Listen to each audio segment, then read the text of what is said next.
So hi ಸ್ನೇಹಿತರೆ. So P C ಪರೀಕ್ಷೆಗೆ ಯಾರೆಲ್ಲ ತಯಾರು ಮಾಡ್ತಾಯಿದ್ದೀರಾ? ಸೊ ಇನ್ನೂವರೆಗೂ ಎಷ್ಟೆಷ್ಟು ಓದಿದ್ದೀರೋ ನನಗಂತೂ ಗೊತ್ತಿಲ್ಲ. ಸೊ ಇನ್ನು ಕೇವಲ 30 ದಿನ ಉಳಿದಿದೆ ಎಕ್ಸಾಮು. ಸೊ ಯಾವ್ಯಾವ ರೀತಿ ಓದಬೇಕು, ಯಾವ್ಯಾವ ಚಾಪ್ಟರ್ ಇಂಪಾರ್ಟೆಂಟು, ಯಾವ ರೀತಿ ಓದಬೇಕು ಅನ್ನೋದನ್ನು ಒಂದು ಸ್ಟಡಿ ಪ್ಲ್ಯಾನ್ ಮಾಡ್ಕೊಂಡು ಬಂದಿದ್ದೀನಿ. ಸೊ ಇದು ನಿಮಗೆ ಇಷ್ಟ ಆಗಿದ್ದರೆ ಮಾತ್ರ ಇದನ್ನು ಫಾಲೋ ಮಾಡಿ. ಸೊ ಇಷ್ಟ ಆಗುತ್ತೆ, ಯೂಸ್ಫುಲ್ ಆಗುತ್ತೆ. ಸೊ ನೋಡಿಕೊಂಡು ಓದ್ಕೊಳ್ಳಿ ಅಂತ ಹೇಳ್ತೀನಿ.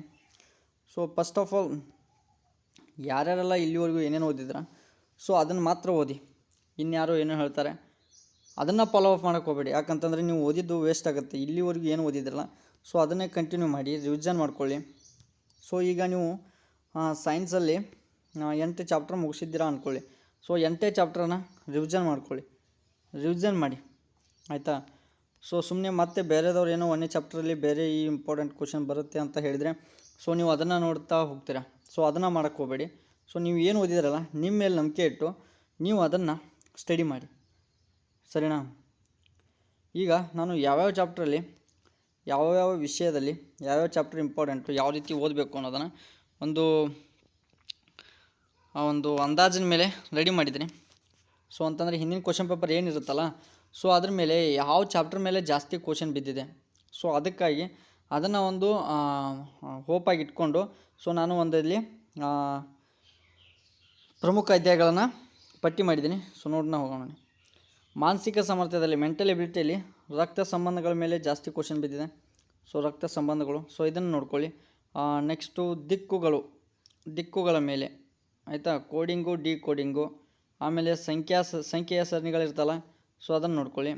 ಸದೃಶ್ಯ ಪರೀಕ್ಷೆ ಮತ್ತು ತಾರ್ಕಿಕ ತರ್ಕ, ಸೊ ಇದನ್ನೆಲ್ಲ ನೀವು ನೋಡ್ಕೋಬೇಕು. ಸಿಲೋಜಿಯಮ್, ತಾರ್ಕಿಕ ತರ್ಕ ಅಂತಂದರೆ ಗೊತ್ತಾಗಲ್ಲ ನಿಮಗೆ. ಸೊ ಇದನ್ನೆಲ್ಲ ನೋಡ್ಕೊಳ್ಳಿ ಮೆಂಟಲ್ ಎಬಿಲಿಟಿಯಲ್ಲಿ. ಮತ್ತು ಇತಿಹಾಸಕ್ಕೆ ಬಂತಂದರೆ ಆಧುನಿಕ ಭಾರತದ ಇತಿಹಾಸ, ಅದರಲ್ಲಿ ಸ್ವಾತಂತ್ರ್ಯ ಸಂಗ್ರಾಮಗಳೇನಿರ್ತಲ್ಲ, ಸೊ ಅದನ್ನು ನೋಡ್ಕೊಳ್ಳಿ. ನೆಕ್ಸ್ಟು ವಿಜಯನಗರ ಸಾಮ್ರಾಜ್ಯದ ಬಗ್ಗೆ ನೋಡ್ಕೊಳ್ಳಿ. ಮೈಸೂರು ಒಡೆಯರು, ಧಾರ್ಮಿಕ ಸುಧಾರಣಾ ಚಳುವಳಿಗಳು, ಸೊ ಇವನ್ನ ನೋಡ್ಕೊಳ್ಳಿ. ಇವು ಜಾಸ್ತಿ ಕ್ವಶನ್ ಬಂದಿದೆ. ಹಳೆ ಪ್ರಶ್ನೆ ಪತ್ರಿಕೆ ನೋಡಿದರೆ ಇದ್ರ ಮೇಲೆ ಜಾಸ್ತಿ ಕ್ವಶನ್ ಬಂದಿದೆ. ಮತ್ತೇನೆ ಸಂವಿಧಾನಕ್ಕೆ ಬರೋದಾದರೆ ಮೂಲಭೂತ ಹಕ್ಕುಗಳ ಮೇಲೆ ಕ್ವಶನ್ ತುಂಬ ಜಾಸ್ತಿ ಇದೆ. ಆಮೇಲೆ ಮೂಲಭೂತ ಕರ್ತವ್ಯಗಳ ಮೇಲೆ ತುಂಬ ಜಾಸ್ತಿ ಇದೆ. ರಾಜ್ಯ ನೀತಿಯ ನಿರ್ದೇಶಕ ತತ್ವಗಳ ಮೇಲೆ, ರಾಷ್ಟ್ರಪತಿಗಳ ಮೇಲೆ, ಸಂಸತ್ತಿನ ಮೇಲೆ, ಸುಪ್ರೀಂ ಕೋರ್ಟ್ಗಳ ಮೇಲೆ. ಸೊ 1, 2, 3, 4, 5 ಅವು 5 ಇದ್ರ ಮೇಲೆ ಒಂದು 8ರಿಂದ 10 ಪ್ರಶ್ನೆಗಳು ಬರ್ಬೋದು ಅಂತ ನನ್ನ ಅನಿಸಿಕೆ. ಸೊ ನೀವು 10 ಪ್ರಶ್ನೆ ಬರುತ್ತೆ, ಸೊ ಒಂದೇ ಪ್ರಶ್ನೆ ಬಂತು ಅಂತಂದರೆ ಸೊ ಕೇಳಿದವರು ಯಾವ ರೀತಿ ಚೇಂಜ್ ಮಾಡ್ತಾರೆ ಅಂತ ಹೇಳಕ್ಕೆ ಬರಲ್ಲ. ಸೊ ಅದಕ್ಕೆ ನಾನು ಹಿಂದಿನ ಪ್ರಶ್ನೆಗಳ ಮೇಲೆ ಪ್ರಶ್ನೆ ಪತ್ರಿಕೆ ಮೇಲೆ ನಾನು ಇದನ್ನು ರೆಡಿ ಮಾಡಿದ್ದೀನಿ ಅಷ್ಟೇ. ನೆಕ್ಸ್ಟು ಕರ್ನಾಟಕ ನದಿಗಳು, ಭೂಗೋಳಶಾಸ್ತ್ರದಲ್ಲಿ ಕರ್ನಾಟಕ ನದಿಗಳು, ಅಣೆಕಟ್ಟುಗಳು, ರಾಷ್ಟ್ರೀಯ ಉದ್ಯಾನವನಗಳು, ಮಣ್ಣಿನ ವಿಧಗಳು, ಖನಿಜ ಸಂಪತ್ತು, ಸೊ ಇದನ್ನು ನೋಡ್ಕೊಳ್ಳಿ, ಆಯಿತಾ? ಸೊ ಈ ಯಾರಿಗೆ ಹೇಳ್ತಾ ಇದ್ದೀನಪ್ಪ ಅಂತಂದರೆ ನಾನು ಇನ್ನೂವರೆಗೂ ಏನೂ ಓದಿಲ್ಲ, ಸೊ ಅಂಥವ್ರಿಗೆ ಇದು, ಆಯಿತಾ? ಸೊ ಮಾನವ ದೇಹಗಳ ಸಾಮಾನ್ಯ ವಿಜ್ಞಾನದ ಮೇಲಿದೆ, ಮಾನವ ದೇಹಗಳ ಅಂಗರಚನೆ ಮತ್ತು ರೋಗಗಳು, ವಿಟಮಿನ್ಗಳು, ಸೊ ದೈನಂದಿನ ಜೀವನದಲ್ಲಿ ವಿಜ್ಞಾನ, ಭೌತಶಾಸ್ತ್ರದ ಮೂಲಭೂತ ನಿಯಮಗಳು, ಸೊ ಇದನ್ನೆಲ್ಲ ನೋಡ್ಕೊಳ್ಳಿ. ಮತ್ತು ಏನು ಬರೋದಂತಂದರೆ ಕರೆಂಟ್ ಅಫೇರ್ಸ್, ಪ್ರಚಲಿತ ಘಟನೆಗಳು, ಕಳೆದ 6ರಿಂದ 8 ತಿಂಗಳ ಕ್ರೀಡೆ, ಸೊ ಸ್ಪೋರ್ಟ್ಸ್ ಏನಿರುತ್ತಲ್ಲ, ಸೊ ಸ್ಪೋರ್ಟ್ಸ್ ಮೇಲೆ ತುಂಬ ಕ್ವಶನ್ ಬರುತ್ತೆ, ಸೊ ಅದನ್ನು ನೋಡ್ಕೊಳ್ಳಿ. ಪ್ರಮುಖ ನೇಮಕಾತಿಗಳು, ಯಾವ ನೇಮಕಾತಿಗಳಾಗ್ಯಾವ, ಸೊ ಅದನ್ನು ನೋಡ್ಕೊಳ್ಳಿ. ಪ್ರಶಸ್ತಿಗಳು, ಸರ್ಕಾರದ ಯೋಜನೆಗಳು, ಯಾವ ಯೋಜನೆ ಬಂದಿದೆ, ಸೊ ಅದನ್ನು ನೋಡ್ಕೊಳ್ಳಿ. ಸೊ ಒಂದೊಂದರ ಮೇಲೆ ಒಂದೊಂದು ಪ್ರಶ್ನೆ ಅಂತಂದರೂ 6ರಿಂದ 8 ಕ್ವಶನ್ ಬಂದೇ ಬರುತ್ತೆ. ಸೊ ನೆಕ್ಸ್ಟು ಯಾವ ರೀತಿ ಒಂದು 4 ಹಂತಗಳ ಯಾವ ರೀತಿ ಈಗ ಟೈಮ್ ಎಷ್ಟು ಉಳಿದಿದೆ, 30 ದಿನ ಉಳಿದಿದೆ ಅಂದ್ಕೊಳ್ಳೋಣ. ಸೊ ಸ್ಟಡಿ ಪ್ಲ್ಯಾನ್ ನೋಡೋದಾದರೆ ಅಡಿಪಾಯ ಏನು ಹಾಕಬೇಕಂತಂದರೆ ನೀವು ಕಠಿಣ ವಿಷಯಗಳ ಮೇಲೆ ಗಮನ ಹರಿಸಿ. ಸೊ ಅಂತಂದರೆ ಯಾವ್ದು ನಿಮಗೆ ಟಫ್ ಅನಿಸುತ್ತೋ, ಸೊ ಇವಾಗ ಕನ್ನಡ ಇದೆ, ಸೊ ಕನ್ನಡಕ್ಕೆ ನಾನು ತುಂಬ ಒತ್ತು ಕೊಡಬೇಕು ಅಂತಂದರೆ ಸೊ ಅದಕ್ಕೆ ಬಿಡಿ. ಸೊ ಬೇರೆದಕ್ಕೆ ನಿಮ್ಗೆ ಯಾವ ಟಫ್ ಅನ್ಸುತ್ತಲ್ಲ, ಸೊ ಅದನ್ನು ಸ್ವಲ್ಪ ಜಾಸ್ತಿ ನೋಡ್ಕೊಳ್ಳಿ.